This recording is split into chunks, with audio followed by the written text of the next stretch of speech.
تو اس معاہدے سے کیا وہ تمام گروپ باز آ جائیں گے اپنی کارروائیوں سے؟ ابھی میں سن رہا تھا ٹی وی پر، تو ہمارے ایک بہت بڑے اینکر ہیں نیوز کے جناب کامران خان صاحب، وہ یہ بات کر رہے تھے کہ دنیا کی بڑی بڑی جنگوں کے بعد بھی جو فریقین ہوتے ہیں انہیں مذاکرات کی میز پر آنا پڑتا ہے۔ تو میں پورے احترام کے ساتھ یہ عرض کرنا چاہوں گا جناب کامران خان صاحب سے بھی اور اپنے ناظرین سے بھی کہ مذاکرات کیے جاتے ہیں دو ملکوں کے درمیان۔ ایک ملک اے ہوتا ہے جس کی اپنی ٹیریٹری ہوتی ہے، دوسرا ملک بی ہوتا ہے اس کی اپنی ٹیریٹری ہوتی ہے، اس کا اپنا علاقہ ہوتا ہے، اس کی اپنی وہاں پر حکومت ہوتی ہے۔ ایک ملک ہے، دو ملک ہیں، تین ملک ہیں، چار ملک ہیں جن کے آپس میں تنازعات ہیں، تو وہ سارے ملک بیٹھ کر اگر میز پر مذاکرات کرتے ہیں تو وہ مذاکرات تو معنی خیز ہوتے ہیں، یا ان کے بامانی جنہیں آپ کہہ سکتے ہیں کہ بامانی مذاکرات ہوتے ہیں۔ لیکن وہ پریشر گروپ سے جو گوریلا وار کرتے ہیں، جو چھپ کر وار کرتے ہیں، جن کی اپنی کوئی ٹیریٹری نہیں ہے، اور جو آپ کی ٹیریٹری میں آپ کے آئین کو نہ مانتے ہوئے، آپ کے قانون کو نہ مانتے ہوئے اپنی اپنی کارروائیاں کرتے ہیں، تو اس کا مداوع کیا ہوگا؟ آپ نے دیکھا ہوگا کہ سری لنکا میں تامل ٹائگرز ایک بہت عرصے تک وہاں خون ریزی ہوتی رہی اور سول وار ہوتی رہی،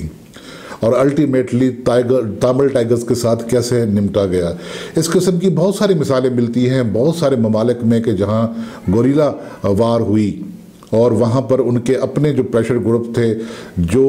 دہشت گردی پہ اتر آئے تھے، جو حکومتوں کو ناکام کرنے پہ تل گئے تھے، تو ان کے ساتھ مذاکرات کبھی بامانی نہیں ہو سکتے، اور نہ ہی وہ مذاکرات کوئی نتیجہ خیز ثابت ہو سکتے ہیں۔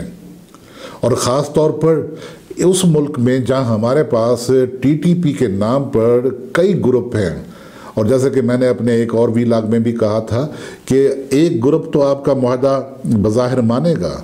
اور وہ آپ سے تمام تر رعایتیں لے لے گا جو رعایتیں نہیں ملنی تھی، لیکن انہی کا ایک دوسرا گروپ جا کر وہ وارداتیں کرے گا، اور وہ کہے گا جی، پہلا گروپ کہے گا جی ہم تو ان کے ذمہ دار بھی نہیں ہیں، یہ تو وارداتیں انہوں نے کی ہیں۔ کیا وہ سارے گروپ اگر آپ کے پاس بیٹھ کر ایگریمنٹ سائن بھی کر لیں تو اس کی کیا گارنٹی ہے؟ کون سی ریاست گارنٹی دے گی اور کون سے ملک گارنٹی دیں گے کہ وہ پھر سے ان کا جو مائنڈ سیٹ ہے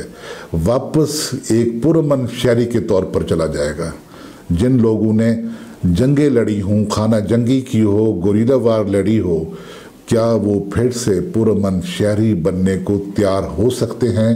ان میں سے کتنے لوگ تیار ہو جائے گی، کتنی پرسنٹیج تیار ہو جائے گی؟ تو آج سپریم کورٹ آف پاکستان نے بر وقت وزیر اعظم صاحب کو بلا کر اپنے ہاں ان سے ایشورنس لی ہے کہ وہ 4 ہفتے کے اندر اندر بتائیں کہ وہ کیا کرنے جا رہے ہیں۔ اب یہ لمحہ فکریہ ہے ہماری حکومت کے لیے، عمران خان صاحب کی حکومت کے لیے، کہ وہ ایسے میں جس قسم کے مذاکرات کر رہے تھے تحریک طالبان پاکستان سے، یا انہوں نے جو مذاکرات اور معاہدہ کیا ہے تحریک لبیک پاکستان سے، ان کا انجام کیا ہوگا؟ کیا وہ پاکستان کو ایک طویل خانہ جنگی میں یا سول وار میں دھکیل دیں گے، یا پاکستان میں امن امان ہوگا؟ تو پھر وہ بہت سے اور جو گروپ ہیں، پریشر گروپ ہیں، یا وہ جماعتیں تھیں چھوٹی چھوٹی، جس میں آپ ایم کیو ایم کو لے لیں، یا جو لشکر طیبہ کو لے لیں، یا اس میں سپاہ صحابہ ہے، تو کیا ان کا جو ابھی مطالبے آنے لگے ہیں کہ ان کو بھی کالعدم جو قرار دیا گیا تھا، تو ان کو بھی آپ پھر سے دھارے میں لائیں اور ان پہ جو کالعدم ہونے کا ٹھپہ ہے وہ ہٹائیں؟ میں نہیں سمجھ پا رہا کہ پاکستان کی حکومت کس قسم کے معاملات میں گھر گئی ہے، اور کس طریقے سے ان گروپوں کو، ان پریشر گروپوں کو انکریج کیا جا رہا ہے کہ جو پہلے ہی سے ہمارے ہاں امن امان کی بربادی کے ذمہ دار رہے ہیں۔ اور یہ کیسا لگا آپ کو؟ اگر اچھا لگا ہو تو اس کو شیئر کیجئے گا دوستوں کے ساتھ، اور اپنی رائے ضرور دیجئے گا، اور بیل آئیکن کے بٹن کو پریس کر دیا کریں تاکہ آنے والے ویلاگ خود بخود آپ تک پہنچتے رہیں۔ اب اجازت دیجئے محمد حفیظ خان کو، فی امان اللہ۔